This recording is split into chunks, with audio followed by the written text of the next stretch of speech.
저는 평양동 조합원 감사 김정우 기자입니다.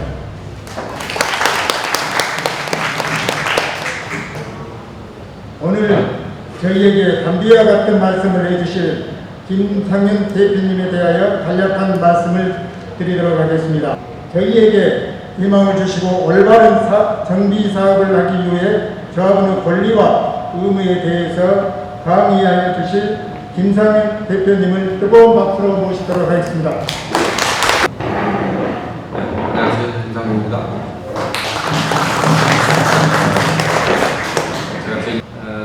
오늘은 제가 여러분 조합 여러분들도 여기 오신 목적이 제가 무엇인지 알고 있고 여러분 또한 저에게 궁금한 사항이 그런 내용일 것으로 보입니다. 시공사와 관련된. 그래서 여러분이 질의하시는 내용 중에 시공사 오늘은 제가 일반적으로 설명하기보다 여러분이 궁금해하는 사항을 여러분이 질문하면 제가 답변하는 것으로 하되 저의 주관적 생각은 될 수 있는 한 배제하고 관련 법률 규정이나 그 다음에 지침 그동안의 언론 보도자료 이런 내용들을 여러분들에게 소개함으로 해서 제 설명이 저의 주관적 생각이 아닌 객관적인 자료에 기초하고 있음을 여러분한테 알려드리고자 합니다. 자, 지금부터는 질문하시면 제가 질문에 답변을 드리도록 하겠습니다.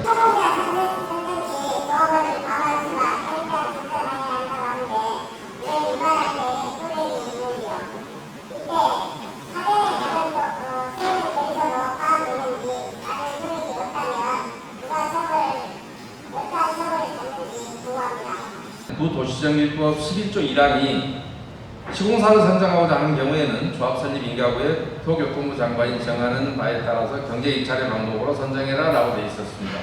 그런데 그 당시에 국토교통부 장관이 정비사업 시공자 선정 기준이라는 걸 고시했습니다. 2006년 8월 25일자로. 근데 그때 그 고시 제14조, 현재는 그게 똑같은 내용으로 35조로 아마 옮겨졌을 겁니다. 그래서 현재 규정을 근거로, 유래는 제가 말씀드린 현재 규정을 근거로 있는 법 규정으로서는 그대로 설명을 드리고요. 자, 35조입니다. 시공사 선정 기준. 현재는 도시정비법 29조 제3항에 29조 1항은 여러분이 용역업체를 선정하고자 하는 경우에는 경쟁입찰의 방법으로 하라라고 되어 있고 2항은 일정 금액 이상이면 전자입찰을 하라라고 되어 있고요. 3항이 1항 및 2항에 따른 계약에 관한 구체적인 사항이나 방법은 국토교통부 장관이 고시하는 바에 따라라고 되어 있습니다. 그래서 국토교통부 장관이 현재는 계약 업무 처리, 정비사업 계약 업무 처리 기준이라는 걸 고시했습니다. 2018년 2월 9일 날요. 근데 그 이전까지는 정비사업 시공자 선정 기준이었고 지금은 정비사업 계약 업무 처리 기준 중에 시공자 선정 기준이 포함됩니다. 거기에 35조 1항을 보시면 자, 총회는 토지 등 소유자 과반수가 직접 출석하여 의결하여야 한다. 이 경우 법 제45조 제5항에 따른 대리인이 참석한 데에는 직접 출석한 것으로 본다.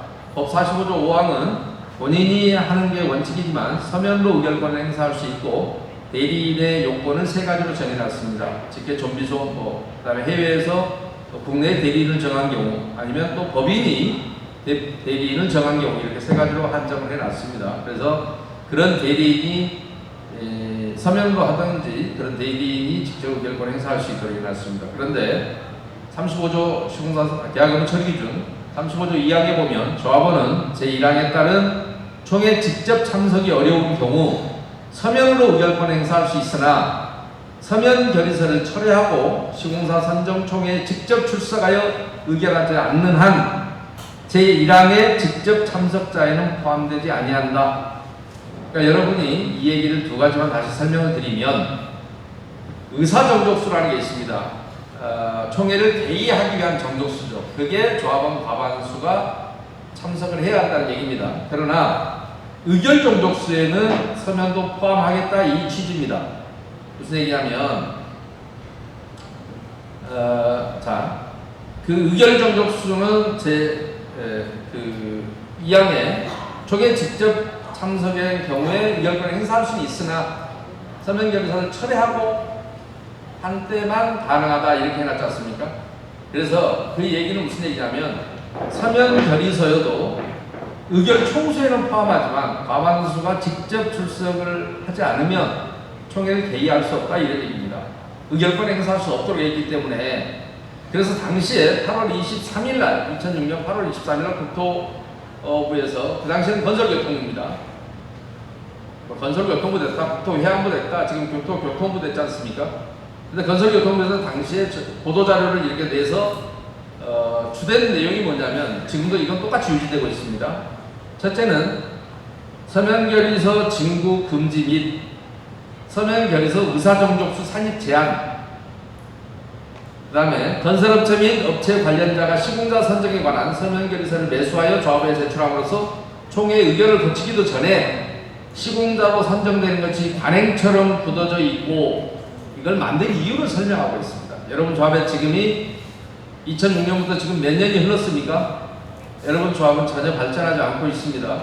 국토교통부가 건설교통부가 이렇게 지침을 마련해 놨어도 여러분 조합은 혜택을 스스로 거부하는지 안 보겠다고 하는지는 잘 모르겠습니다만은 아무튼 그랬는데 그래서 건설업체의 개별 홍보를 금지하고 서면결의서를 직접 참석으로 보지 않겠다. 서면결의서 같은 경우 뭐 이런 내용들을 쭉 했는데 마지막에 그런 내용을 쭉 설명을 하고 나서 질의응답 자료를 배포했습니다. 당시 보도자료에 질의응답의 내용이 뭐냐면 자 2번입니다. 시공사 선정을 위한 총회에서 서면결의서에 의한 의결이 가능한지 라는 질문에 대해서 서면결의서를 총회에 제출한 경우 의사정족수 산입에만 배제될 뿐이다. 따라서 조합원 과반수가 직접 참여하여 의사정족수를 충족하고 총회가 개최되는 경우 서면결의서도 당연히 의결정족수에는 산입된다 이런 얘기입니다. 다만 직접 참여 조합원이 과반수를 넘지 못해 총회가 개최되지 못한 경우 서면결의서의 제출은 무효가 된다 이렇게 명백하게 얘기를 하고 있습니다. 그러니까 서면을 낸 사람이 와서 철회를 하고 할 수는 있도록 해놨습니다. 아까 그런 경우에 직접 참석으로 보지만 서면결의서가 전체에 과반수를 차지해버리거나 이러면 어차피 이 총회는 열리지가 못합니다. 그러니까 아까 결론적으로 말씀드리면 조합원 과반수가 직접 총회장에 참석해 의결권을 행사하는 경우에 한해서 시공사 선정을 할 수 있다는 말씀드립니다. 참고로 여러분들이 조합 설립 총회, 그 다음에 사업시행 인가 총회, 관리처분 총회, 그 다음에 예산의 사용 및 정비사업 사용 및 변경에 관한 총회, 사업비에 그 네 가지 총회에 대해서는 도시정법 시행령에서 직접 참석을 20%가 하나라고 돼 있는데 그때 20%는 서면을 내고 온 놈도 20%를 쳐줍니다. 그것과 구분하시기 바랍니다. 그러니까 여기서는 서면결의서 내고 과반수 채워준 놈을 인정을 하지 않지만 우리 다른 직접 참석자 20%를 제한하는 보통은 10%고요. 아까 네 가지 총회에 대해서는 서면결의서를 내고 온 사람도 현장 참석으로 보기 때문에 그런 점에서 좀 구분이 된다라는 말씀을 드립니다. 저희는 지금 힘총회를 진행하고 있습니다. 그런데 전자자적 의결로 지금 진행을 하고 있는데 그 서면에 하면 전자적 의결 이 서면이 가능한지 조합에서 구청에 질의를 했을 때 지금 전자적 투표를 하고 있는데 이게 불법이 아니냐 여기에 대한 공문을 요청을 했다고 저는 들었고요. 그 부분에 대해서 어떻게 진행을 했는지는 아직 확인은 안 했습니다만 이게 가능한 것인지 불법인지 지금 가장 민감한 것이 전자적 의결로 답변드리도록 하겠습니다. 네. 첫 번째, 정관 변경이 없어도 전자적 방법으로 의결권 행사가 가능하냐라고 하는 질문을 하고 제가 답변해 놨습니다. 무슨 얘기냐면 도시정법 45조 5항은 2015년도에 법이 개정되면서 그전에는 서면으로 의결권 행사할 수 있는 게 여러분 정관 22조에만 있었습니다. 그러나 2015년도에 도시정법을 개정할 때 45조 5항에 서면으로 의결권은 행사가 가능하고 아까 말씀드린 대로 대리인의 범위를 세 가지를 정해놨습니다. 그 본인 내 직계 존속이나 형제 자매, 배우자를 대리인으로 하는 경우, 법인이 대리인을 선임하는 경우, 해외 거주자가 국내에 대리인을 선임하는 경우로 대리권 행사의 범위를 정해놨습니다. 그런데 그리고 도시정법 45조 7항은 의결권 행사 방법은 정관으로 정하라라고 되어 있는데 여러분 정관에 보면 역시 22조에 서면으로 의결권 행사할 수 있다 그리고 현장에 오는 사람은 대리인이 오면 뭐 인감 증명을 하고 유입자 바꿔라 뭐 이런 내용이 되어 있습니다. 그런데 서면으로 하라라고만 되어 있을 뿐이지 동그라미를 쳐야 되는지 갈매기 표시를 쳐야 되는지 지장을 찍어야 되는지 도장을 찍어야 되는지 일체 방법이 없습니다. 그런 경우에 물론 서면으로 의결권 행사할 수 있도록 되어 있습니다만은 그러면 그 서면을 어떻게 작성하라는 얘기에 대해서 없단 말입니다. 그러니까 지금 여러분이 의결권 행사해 보신 분들은 알겠지만 전자적 의결 방법으로 행사하면 여러분이 출력하면 컴퓨터에서 여러분이 각자 출력하면 서면이 곧바로 출력이 되게 되어 있습니다. 그래서 서면이라고만 되어 있지 서면의 작성 방법에 대해서는 여러분 정관이 없습니다. 그러면 서면을 반드시 손가락으로 작성을 해야 되느냐 컴퓨터로 작성하면 안 되느냐 라는 제한이 없단 말입니다. 그런데 여러분은 컴퓨터로 작성을 지금 현재 하고 있는 겁니다. 그게 전자적 의결이라고 하는데 다른 말로 얘기하면 전자문서로 하고 있습니다. 전자문서의 가장 초기 형태는 전자적인 여러분의 신호를 어떤 뭐 글씨나 이런 거를 전자적 부호로 바꿔서 전송해서 다시 글씨로 변환되는 그런 과정을 거치는 문서를 전자문서랍니다. 그러니까 여러분이 쉽게 얘기하면 팩시밀리 생각하시면 좋을 겁니다. 사진을 전송하는 경우에도 전자문서고요. 이메일을 보내는 경우에도 전자문서입니다. 스캔해서 보내든 아니면 뭐 써서 보내서 출력하게 하든. 그런데 여러분 법이나 정관에는 정확한 규정이 없지만 저희 정부 서면이라고만 되어 있고 서면에 대해서 어떻게 하라라는 말이 없는데 전자문서 및 전자거래 기본법이라는 게 있습니다. 거기 4조 1항에 전자문서도 문서로 본다라고 되어 있습니다. 근데 자 여러분 법령에는 정관이나 도시정법에는 서면이라고 되어 있는데 서면이 그러면 문서냐라고 하는 얘기입니다. 서면과 문서는 약간의 미묘한 차이가 있습니다. 문서는 사람의 의사표시가 기재된 모든 것을 문서라고 합니다. 그런데 서면은 말 그대로 종이떼기를 서면이라고 하겠죠. 그렇죠? 종이로 된 거. 근데 문서는 종이 문서가 아닌 문서도 있을 수 있습니다. 그런데 작년 12월 10일 날 전자문서 및 전자거래 기본법 4조 2를 신설해서 시행일자가 작년 12월 10일입니다. 2020년 4조 2가 뭐냐면 전자문서도 다른 법에서 제한하는 규정이 없으면 서면으로 본다라고 되어 있습니다. 이제는 문서의 범위는 굉장히 큰데 서면은 그 중에 문서 중에도 일부 작은 개념인데 그것이 법으로 신설이 됐습니다. 자 그러면 전자문서가 서면이다 아니다? 서면입니다. 그래서 그 이후에 그런데 그 법이 생겨나기 전에도 대법원에서는 2015년도부터 판결이 이루어지고 있었습니다. 무슨 문제냐면 근로기준법상 해고 통지를 서면으로 하도록 근로기준법이 규정하고 있습니다. 그런데 이메일로 통보를 했습니다. 너 해고야 라고 하는. 그래서 소송을 했는데 대법원이 2015년도에 판결하기를 이메일도 전자문서지만 즉시 출력하면 서면으로 출력이 되기 때문에 서면으로 봐야 된다. 그래서 이메일로 해고 통지한 것이 서면에 의한 해고 통지로 볼 수 있다 라고 해서 전자문서의 문서성을 서면성을 2015년도에 이미 대법원에 인정을 하고 있었습니다.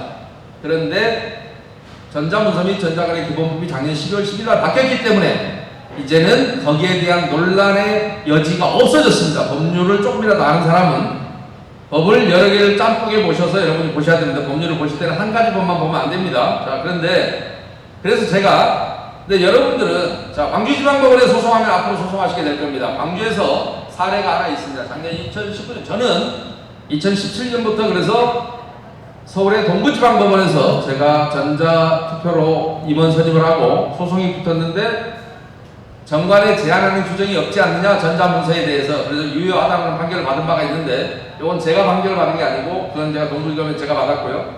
여기는 광주 인동에 지역주택조합이 있었습니다. 여기서 전자문서도 문서로 본다 서면으로 본다라고 하는 판결이 이루어진 게 있습니다. 이걸 제가 정한희 씨한테는 제가 자료를 보내줬어요. 여러분이 필요하면 언제라도 자료를 파일로 받아볼 수가 있을 겁니다. 무슨 얘기냐면 이때 전자문서를 어떻게 보냈느냐 하도 위조를 해서 서면 결의서를 놓고 거기다가 체크를 하고 그 밑에 신분증을 붙이고 놓고 카메라로 찍어라 그래서 보내라 이렇게 한 겁니다. 이게 서면 결의서가 맞느냐 라는 게 이제 시비가 붙은 겁니다. 광주지방법원은 전자문서도 서면으로 봐야 된다. 라고 해서 사진으로 전송해서 사진으로 받은 걸 요 판결이 임동의 지역주택조합에 나온 판결이고요. 여러분 안내 조합에서 그러니까 이런 내용을 모르는 구청 직원한테 물어볼 내용이었습니까 여러분이? 한전당지실로 집 찾아달라고 할 일이 아니었죠. 자, 그 다음에 제가 또 했던 거는 부산지방법원에서 작년에 부암 1구역에 관해서 안락 1구역 그걸 했는데 거기서도 내가 전자투표 방식으로 했고 그 사람들은 전자투표가 아니었다는 우리는 해임을 할 생각도 못했다라고 얘기하는 사람들입니다. 지금도 제 카페에는 써놨고요. 부암 1구역도 그렇고 안락 1구역도 그렇습니다. 그런데 이때 역시 전자투표 했더니 상대가 시비를 걸었습니다. 법원에 소송을 해서. 근데 그때 법원의 판결을 제가 살짝 대책임지 가처분 사건에서 법원의 판결을 그대로 한번 보여드리겠습니다. 읽어드릴게요. 그냥 이 판결문도 내가 다 보내드렸습니다. 이 사건 임시총회에 도입된 이거는 사건 번호부터 불러드릴게요. 부산지방법원 2021 타합 1379호 사건입니다. 요거는 판결 일자가 따끈따끈합니다. 최근이에요. 여러분의 선배들, 여러분보다 훨씬 용기가 있었던 선배들에 관한 얘기입니다. 2021년 6월 24일 결정입니다. 판결문의 일부를 그대로 읽겠습니다. 이 사건이 임시총회에 도입된 전자투표의 경우 조합원이 전자투표 사이트, 제 사이트, 지금 여러분이 이용하는 사이트를 그대로 판결문에 써놨습니다. 가로 열고 www.조합.co.kr에 휴대전화번호, 성명, 초기 비밀번호, 생년월일 8자리를 입력하여 로그인한 다음 여러분은 인증번호를 보내줬을 겁니다.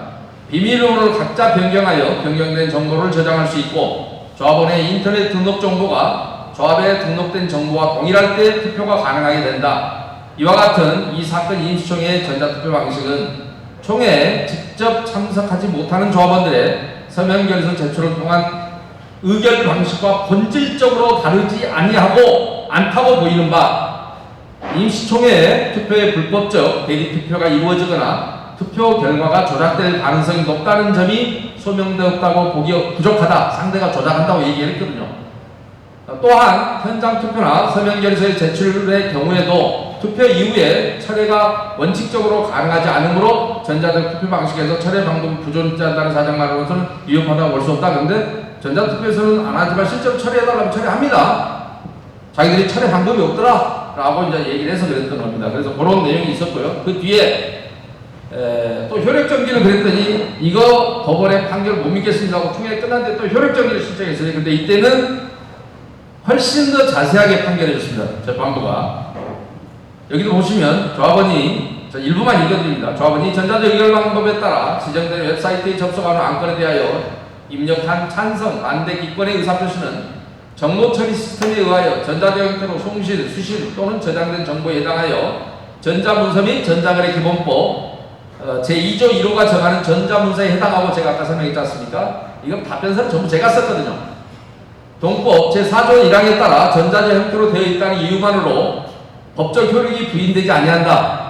나아가 전자적 의결 방법에 의하여 생성된 전자문서는 통상적인 방법으로 작성된 서명결서와 유사하게 조합원이 입력한 의사표시가 안건별 의결란에 표시되는 방법으로 저장된 후 이를 출력할 수 있으므로 동법 제4조 2 각호가 정하는 서면 요건 소위 말하는 아까 제가 전자문서가 열람할 수 있을 것, 전자문서가 작성되거나 송신, 수신 또는 저장된 때의 형태 그와 같이 재현될 수 있는 형태로 보존되어 있을 것을 충족하여 원칙적으로 서면으로 보아야 하므로 이는 도시정비법 및 이 사건 정관에 정하는 서면 결의서에 해당한다.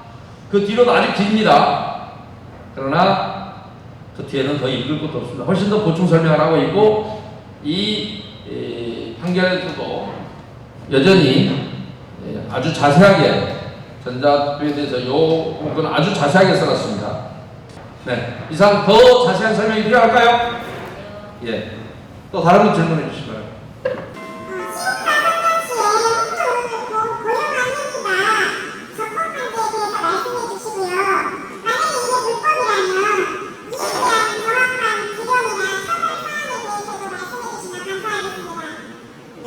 그리고 그 당시에는 부도시정비법은 이게 11조 1항에 있었기 때문에 84조의 3 의해서 11조를 위반하여 시공사로 선정된 자 또는 위반하여 시공사를 선정한 자 모두 3년 이하의 징역에 처하도록 돼 있었는데 2018년 2월 9일 날 법을 전면 개편하면서 실수인지 고의인지 로비인지는 모르겠습니다만 시공사에 대한 처벌 규정은 빠졌고 조합원에 대한 처벌 규정은 조합장, 그러니까 선정한 자조에 대한 처벌 규정이 있습니다. 그러나 시공사에 대한 처벌 규정이 없다고 해서 유효하다 이 뜻은 아닙니다. 그거는 이따가 설명을 드리겠습니다. 우선 규정을 읽어드리겠습니다. 지금 현재는 그 당시에 13조였고 지금은 35조입니다. 건설업자 등 선정을 위한 총회 의결 등이라는 계약 업무 처리 기준입니다. 아까 얘기한 도시정부 29조 3항에 의한 선정 기준을 얘기하는 겁니다. 여기에 보시면 해당 부분만 읽어드리겠습니다. 35조 34조입니다. 35조가 아니라 35조 아까 저기 계속 35조. 그전에는 13조 지금은 34조입니다. 건설업자 등의 홍보라는 항목입니다. 거기에 3항만 읽겠습니다. 건설업자 등의 임직원, 시공자 선정과 관련하여 홍보 등을 위해 계약한 용역업체 임직원들은 등은 토지 등 소유자 등을 상대로 개별적인 홍보를 할 수 없으며 홍보를 목적으로 토지 등 소유자 또는 정비사업 전문 관리업자 등에게 사은품, 금품, 사은품 등 물품, 금품, 재산상의 이익을 제공하거나 제공을 약속하여서는 아니 된다라고 되어 있습니다. 안 된다라고 되어 있죠. 개별 홍보 한다 못한다? 금지하고 있습니다. 그런데 이렇게 된 경우에 개별 홍보를 금지하는데 아까 이 선정 기준을 위반해서 시공사를 선정한 자는 현재 3년 이하의 징역 3천만 원 이하의 벌금에 처하도록 규정하고 있는 게 도시정법 규정입니다. 예. 그래서 현재도 처벌 규정은 조합장에게는 있고요. 다만 시공사에 대한 것이 2018년 2월 9일 날 빠져나갔는데 2018년 2월 9일 날 법이 바뀌면서 몇 가지 실수한 것들이 있습니다. 그런데 그것도 보완이 좀 돼야 될 내용들이 있는데 현재는 그래서 시공사는 없지만 조합장은 처벌 규정이 있고요. 다만 시공사는 여러분이 벌이라는 것은 행정벌도 있고 형사벌도 있고 여러 가지 법이 있는 겁니다. 징계처분은 행정벌이라고 합니다. 형사처벌은 말 그대로 형사처벌이고요. 내부적으로도 벌이라는 게 여러 가지 벌이 있는데, 자 여러분들이 이미 여러분들과의 약속을 할 때 시공사는 각서를 쓰고 들어왔습니다. 어떤 내용이냐면 홍보 지침이라는 게 시공사 홍보 지침 및 준수 서약서라는 게 있어서 이미 여기에 보면 개별 홍보를 하지 않겠다 뭐 이런 내용에 대해서 서약서를 다 썼습니다. 홍보 지침을 준수하겠다라고 하고. 그런데 이미 여러분이 개별 홍보를 다 가셨죠? 네. 예. 그리고 이행각서도 썼습니다. 이렇게 이행각서 여러분 저기에 보면 자 보세요. 외부인을 고용하거나 관계인으로 하여금 유언비어, 유포, 상호비방, 과대선정 등의 행위를 하지 않겠음. 어떠한 경우에도 임원, 대의원, 조합원을 상대로 향응을 제공하거나 금전 등을 일절 제공하지 않겠음. 총에서 선정된 뭐 이거는 그렇고 여기 그 다음에 시공자 선정 과정 등 국토교통부 교시 시공자 선정 기준 및 귀조합에서 제시한 입찰 참여 규정 등을 위반한 경우 조합의 결정에 이의 없이 따르겠음. 그 다음에 입찰 지천서상의 입찰 보증금 처리 규정에 따라 이의 없이 이행하겠음. 뭐 이런 이행각서를 썼어요. 그런데 홍보 지침 및 준수 서약서에는 자 볼게요.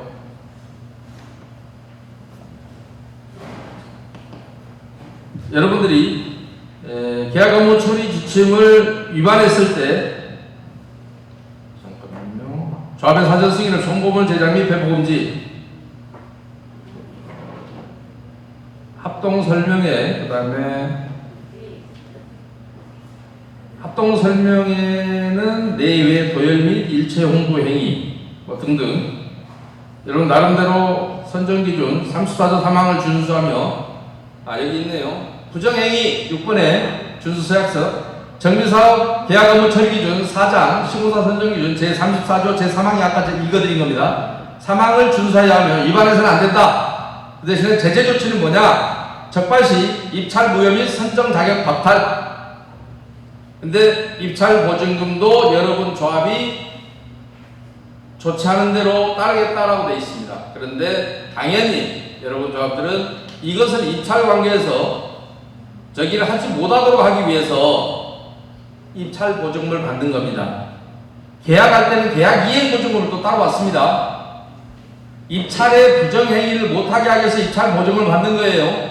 여러분들이 보석 보증금을 받는 이유는 보석을 허가할 때 조건이 있습니다. 주거를 집으로 제한하든가 그 어느 지역으로 제한하는데 그걸 위반했을 때 그 보증금을 뭘 취소하는 겁니다. 그리고 보석을 취소하고 보석 허가했던 걸 취소합니다. 마찬가지입니다. 여러분도 아까 34조 3항을 위반하면 입찰 자격을 박탈하고 하겠다는데 여러분 오늘 입찰이 있었다면서요? 네. 34조 3항을 다 위반했죠? 네, 했습니다. 그러면 그 사람들이 입찰하는 자격이 지금 있습니까? 없습니까? 여러분의 판단에 맡기겠습니다. 왜냐하면 여러분이 이것은 특별법이나 이런 규정들은 초등학교 6학년만 나오면 한글만 해석할 줄 알면 있는 그대로 읽고 그대로 이해하면 되는 겁니다. 자, 건설업 등 관련자라고 아까 제가 얘기했는데 건설업 등 관련자에 대해서도 선정 기준에 정확하게 표현하고 있습니다. 그래서 보시면 그런 사람들이 여러분들에게 어떤 부정행위를 하거나 하면 고용된 사람이 홍보를 대신하거나 호별 방문하거나 해서 하면 여러분들은 시공사 자격이 박탈되고 입찰 보증은 조합이 처분하는 대로 따르겠다라고 하는 이미 서약서와 이행각서들을 다 쓰고 들어왔기 때문에 여러분들이 알아서 판단하시기 바랍니다. 저희 현재 풍량조합은 입찰 보증금을 만원 처리해줬습니다. 총회를 통해서. 그런데 지금 현재 법원에 가처분 소송 중에 있고 신리시의 판사님이 정말로 입찰 보증금을 반환해 주었냐고 이렇게 재차 확인을 했다고 해요. 근데 이제 이러한 법에 혹시 형사처벌이 가능한지, 형사처벌이 가능하다면 어떤 법으로 형사처벌이 가능한지 궁금하고요. 이거를 700억 반환한 부분에 대해서 저희 조합원들이 민사상으로 구제를 받을 수 있는지 궁금합니다. 타인의 업무를 관리하는 자, 소위 말해서 여러분의 조합장 같은 여러분의 위임 사무를 처리하는 자가 여러분의 조합장이죠. 그 사람은 관련 법령이나 정관 아니면 사회적인 도덕적인 관념, 정의감에 따라서 여러분에게 손해가 없도록 노력을 해야 될 법률상 의무가 있는 사람입니다. 그런데 법률상 의무 있는 일을 하지 않던가 본인이 해야 될 일을 하지 않는 거죠. 법률상 의무가 있는, 정관상 의무가 있다든지 그런가 하면 법률상 의무 없는 일을 여러분에게 하게 함으로 인해서 조합에 손해를 끼친 때에는 업무상 배임죄로 처벌을 한다는 게 대법원 판례입니다. 자, 그러면 여러분이 입찰보증을 돌려주는 행위는 여러분이 법률상 그 돌려줘야 될 의무가 있었습니까? 없었습니까? 그런데 법률상 의무 없는 일을 하게 한 자가 누굽니까? 조합장. 업무상 배임죄에 해당된다는 게 저의 견해고 대법원 판례 입장에 서서 제가 설명을 드린 겁니다. 그런가 하면 얼마나 법원은 엄격하게 판례를 설명하고 있냐면 업무상 배임에 대해서 특히 조합장들에 대해서는 제가 여러분 총회 책자에도 소개를 했는지 모르겠습니다만은 소개했나요? 제가 그 판례를 어디나 해임총회 책자에는 제가 소개를 주로 해줍니다만은 제가 2018년도에 서울 북부지검에서 제가 강의를 할 때 그때 그 담당 검사님이 뭐 요 얘기를 하면서 업무상 배임 얘기했더니 그거는 제가 업무상 배임은 저도 확신을 갖고 있습니다. 그러면서 저한테 판례를 하나 소개를 오히려 거꾸로 해줬어요. 그래서 보니까 어떤 판례였냐면 여기에 제가 여러분한테는 소개를 안 했거든요. 뭐냐면 조합장이 재건축 조합장이 약소공 공증을 하면서 공증 대행 수수료를 법무사들이 되게 심부름합니다. 법무사에게 한 명당 5만 원씩 대행 수수료 심부름값이죠. 공증사무실 가서 공증해오는. 근데 조합원이 500명이에요. 그래봐야 5만 원 곱하기 500명이면 2,500만 원일 겁니다. 전체가. 그런데 그것을 법무사가 낸 견적을 그대로 믿고 다른 조사함이 없이 그대로 돈을 지급했다. 2,500만 원이면 여러분 수익이야기 5천만 원까지 되니까 아무것도 아닌 거로 생각하잖아요. 그럼에도 불구하고 그 가격이 타당한지 다른 법무사들한테도 물어보고 해서 비록 수익이야기를 하더라도 물어보고 해서 그 가격이 비싼 건 아닌지 시장 가격을 조사를 했어야 되는데 시장 가격을 조사하지 않고 그걸 지급했다고 그래서 업무상 배임죄를 인정하고 있는 판례가 있습니다. 그런데 여러분들은 참으로 답답했던 게 뭐냐면 여러분 혹시 총회 정기총회 하셨나요? 2020년? 안 했습니다. 정기총회 안 했어요? 네. 그런데 OS 돌아다니면 정기총회를 안 했으면 2020년도 예산이 없잖아요. 그렇죠? 네. 예산이 없는데 돈을 조합돈으로 쓸 수 있습니까? 그냥 상식적인 겁니다. 안 됩니다. 도시정보 위반입니다. 그럼에도 여러분들이 가만 놔두고 있는 거예요. 그러니까 OS는 여러분 돈인데도 불구하고 누군가가 제멋대로 쓰고 돈은 여러분이 부담하고 있고 여러분은 마음씨가 좋거나 돈을 싫어하거나 둘 중에 하나입니다. 아니면 이 말을 안 하려고 하는데 바보거나. 세 가지 중에 어느 겁니까? 바보입니까? 여러분은 이미 바보가 바보인 걸 알면 치료까지는 안 받아도 됩니다. 네. 바보가 바보인 걸 모르면 이미 정신병 단계입니다.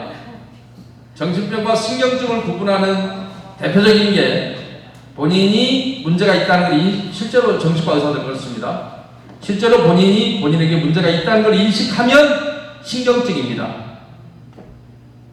그러나 우울증 이런 걸 신경증이라고 하지 않습니다. 그러나 내가 너 좀 이상해 그런데 내가 뭐가 이상해 라고 하면 이미 정신병 단계로 조현병 단계로 발전한 겁니다. 여러분이 다행히 우리 바보예요 라고 아니까 여러분은 아직 치료는 안 받고 스스로 치료하실 수 있을 거라 생각이 됩니다. 네. 충분한 설명이 되셨나요?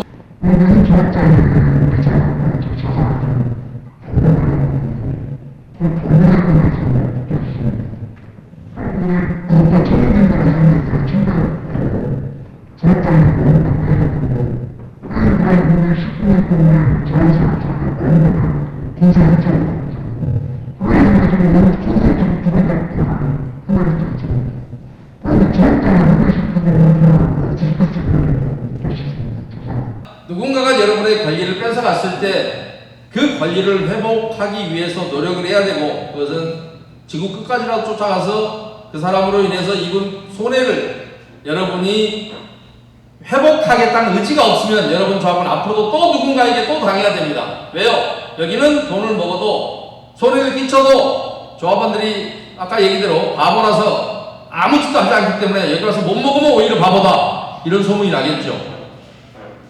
참고로 입찰보증금을 제가 왜 여러분과 왜 의무 없는 일을 하게 했다라고 하는 이유가 뭐냐면 자 수원의 111-4구역에서는 내나 여러분이 선정했던 그 시공자입니다. 물론 거기는 입찰보증금이 얼마 안 됐습니다. 횟수도 좀 빨라고 2013년도 사건이니까요. 40억이었습니다. 보합이 몰수를 했습니다. 여행 보내주고 뭐 개별 홍보하고 한 것 때문에 시공사가 소송을 했는데 다 졌습니다. 그래서 40억을 몰수를 했습니다. 그런데 여러분은 40억도 그러는데 수원 사람들은 쫀쫀하게 돈 40억 갖고 그러는데 광주 사람들은 700억에도 포기하는데 수원 사람들은 좀 쫀쫀합니다. 돈 40억 갖고 그짓거리 했습니다. 뺏었습니다. 이 판결도 여러분이 같이 공유하시면 도움이 될 겁니다. 자료 준 거 공유하고 계세요? 카톡에 올렸습니까? 이제 하겠습니다. 어째 혼자만 보고 있어.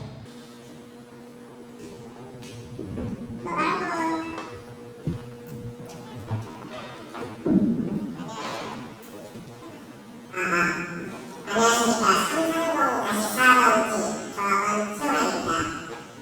지금 조합원 4명이 비서를 신고한다고 듣고 있었습니다. 근데 그 시공사 선정을 위한 관리인단 시공사 선정이 임시총회에서 가능한지 보고 싶습니다.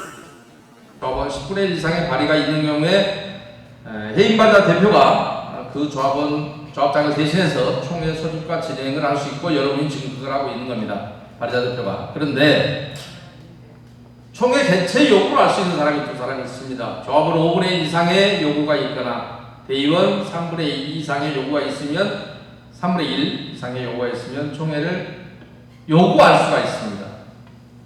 그러면 3분의 2인가요? 그 이유는 3분의 2죠. 그러면 조합장은 특별한 이유가 없으면 2달 이내에 개최해야 되고, 조합장이 2달 이내에 하지 않으면 감사가 해야 되고, 감사가 하지 않으면 소집을 청구한 자의 대표가 구청장의 인가를 받아서 할 수 있습니다. 그래서 그 총회 목적상 소집 내용에는 전혀 제한이 없습니다. 어떤 것도 할 수 있습니다. 그런데 여러분이 잘 보셔야 됩니다. 여러분 시각에서는 그 사람들이 서운하겠죠. 그 사람들의 시각에서는 여러분이 서운합니다. 자, 일본 시대에도 우리가 일제 36년을 할 때도 잘 먹고 잘 사는 사람들이 있었습니다. 완장 차고 다니면서. 그 사람들은 독립운동가가 얼마나 싫었을까요? 독립운동가는 그들로 인해서 엄청난 피해를 받지만 이것이 민주주의고 이것이 하나의 사회 구성원들이 갖고 있는 특질입니다. 여러분들이 그 사람들이 잘못돼 있고 그 사람들이 불법적인 행위를 한 사람을 시공사로 선정하자라고 하는 그 발의서를 벗고 다니는데 본인들이 냈을까요? OS가 걷었을까요? 오이스가 됐어요. 여러분은 제정신이 아닙니다. 여러분 여기에 언제부턴가 여러분은 없고 OS만 보입니다. 어쩌다 평양교육이 이렇게 됐습니까? 이게 과연 80년도에 민주화 운동을 했던 광주에서 일어나고 있는 일이 맞습니까? 이제는 무조건 복종하기로 했습니까? 권력에. 그게 자본 권력이 됐든 정치 권력이 됐든 이제는 복종하기로 마음을 먹었나요? 아니요. 때릴까봐? 아무튼 그것은 할 수 있습니다. 다만 민주주의는 결코 합리적인 제도는 아닙니다. 선이 과반수를 넘으면 선이 승리하고 악이 과반수를 차지하면 악이 승리합니다. 선과 악의 선택은 오직 여러분들의 몫이고 저는 제가 아는 내용을 여러분에게 전달할 수 있지만 선택은 여러분들의 몫입니다. 네. 오늘 지금 포스코 롯데가 선수로 들어오면서 그 전에 이 이야기를 저희한테 알려주는데 사업이 전에 문의가 확정과 수강이들이 확정은 제가 알기로는 좀 더 자세한 설명이 필요할 것 같습니다. 그래서 대표님께 그 말씀이 이렇게 제안해 놓은 게 맞는지 또 이와 비슷한 이유로 서울의 한남 상무에게서 저는 그게 무혐의성이 받았다고 알고 있습니다. 언론에서. 근데 거기와 우리 강주의 지금 이 상황이 다른 것인지 비교 설명 좀 부탁드리겠습니다. 네. 불법은 하나만 있어도 참 버거운데 치고 넘칩니다. 자, 차고 넘치는 게 뭡니까? 개별 홍보 금지했는데 그거 했고 정리해 드릴게요. 자, 그 다음에 사전 홍보 못 했는데 무등록 직원 통해서 사전 홍보했고, 그렇죠? 이제 세 번째 얘기가 나옵니다. 아까 그래서 하나는 34조 3항, 그 다음에 사전 홍보는 34조 5항, 자, 이번에는 30조 1항에 관한 얘기입니다. 읽어드리겠습니다. 건설업자 등은 입찰서 작성 시에 이사비, 이주비, 이주 촉진비, 재건축 초과 이익 환수에 관한 법률 제2조 3호에 따른 재건축 분담금 그 밖에 시공과 관련이 없는 사항에 대한 금전이나 재산상 이익을 제공하는 제한을 하여서는 아니 된다. 자, 여기에 해당됩니까? 안 됩니까? 지금 들어보니까. 됩니다. 예? 왜요? 되는지는 아시겠어요? 아주 바보는 아니에요. 그죠? 아주 바보는 아셔서. 바보도 등급이 있어요. 아주 맛이 간 놈이 있고 간혹 제정신이 드는 놈도 있고.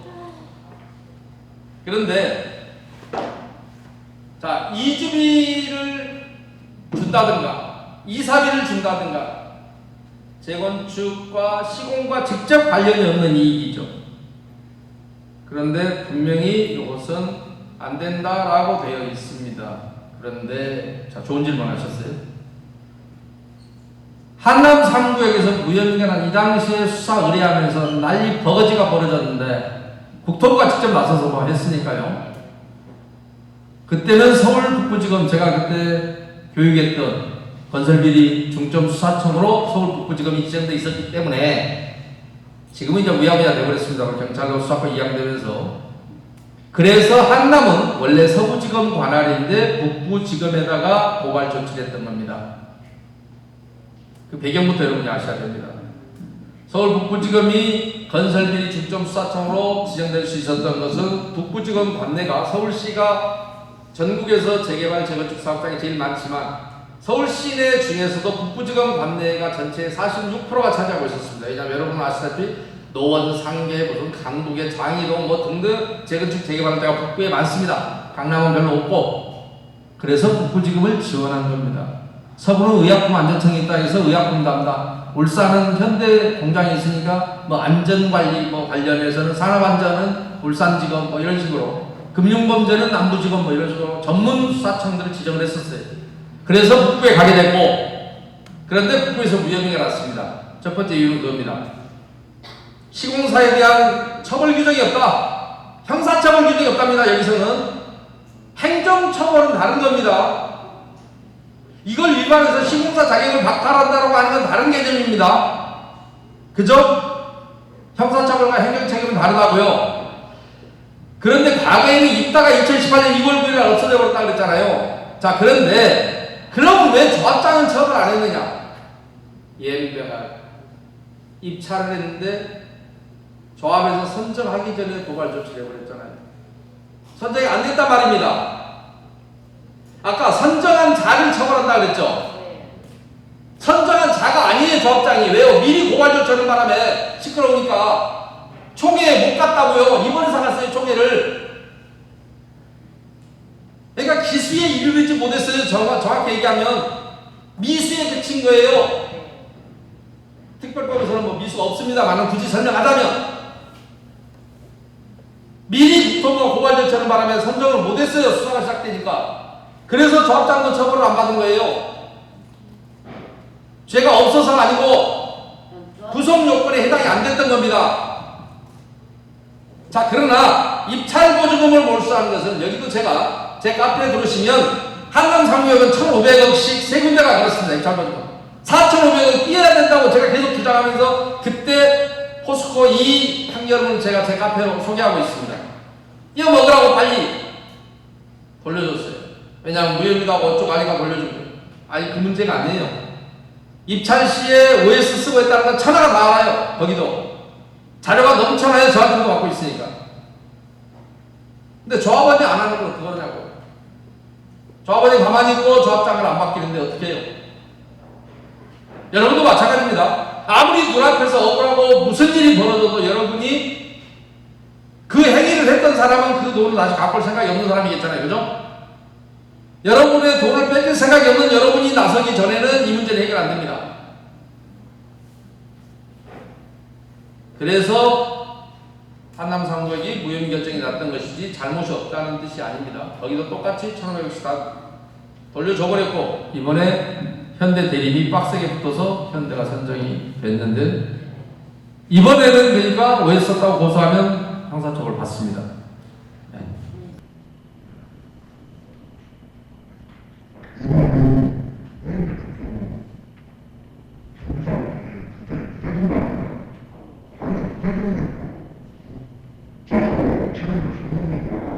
주체가, 조합의 주인이 누굽니까? 그것도 어떻게 알아요? 우리 재산이. 근데 주인이 무엇 때문에 늦어진다고 지금 저한테 질문하는 거예요? 여러분 늦출 생각이 있어요? 없어요. 주인이 저에게 물어보면 어떡하냐고요? 내가 물어보고 싶어요, 주인들한테. 혹시 정비사업 늦추실래요? 라고. 늦출 이유가 뭐가 있어요? 무슨 얘기냐면, 자, 제가 이 물어보는 얘기는 누구라도 조합장이 될 수 있고 여러분이면, 그런데 왜 그 사람이어야만이 되고 그 사람이면 빠르게 하는데 그 사람이 아닌 다른 사람이 하면 늦어진다, 이게 무슨 개떡 같은 논리냐고요. 더구나 여러분들은 일부만 지금 임원을 해임하고 있어요. 즉시 직무대행자가 나타나게 돼 있죠. 이사 중에 연장자, 이사를 전원 해임하는 게 아니잖아요. 자, 혹시 현 조합장이 특허를 갖고 있나요? 없어요. 우리 신라 시대에 갖고 있는 골품제도 조합장의 피가 따로 있어요? 종자가. 조합장 종자 따로 있습니까? 여러분 조합장 못하는 사람들이에요? 그런데 왜 늦어져요? 여러분 조합 원칙은 일부만 해임하는데요. 저는 전원 해임을 주로 이제 많이 하고 다니는데 그때도 똑같은 얘기를 물어봅니다. 전원 해임만 늦어졌는데 어디서 많이 듣던 얘기입니다. 박근혜 탄핵하면 북한이 쳐들어온다고 그랬어요. 쳐들어왔어요? 그거 어디서 나온 얘기예요? 대통령 임기를 어떻게 불안에 정해요? 바뀔 텐데 더구나 우리나라는 5년마다 바꾸는데 조금 일찍 바꾸는 거와 늦게 바꾸는 게 뭔 차이가 있길래 5년 돼서 바꾸면 괜찮고 그 전에 바꾸면 안 된다고요? 하나만한 질문이었기 때문에 그러나 많은 분들이 그런 말도 안 되는 얘기를 하고 있고 말도 안 되는 얘기를 하는 쪽이 어딘지를 보셔야 돼요. 여러분 쪽이에요? 해임 당할 쪽이에요? 네? 아니 해임 당하는 쪽에서 그 얘기를 할까요? 여러분 쪽에서 그 얘기를 할까요? 여러분 스스로가 불행하세요? 불안하세요?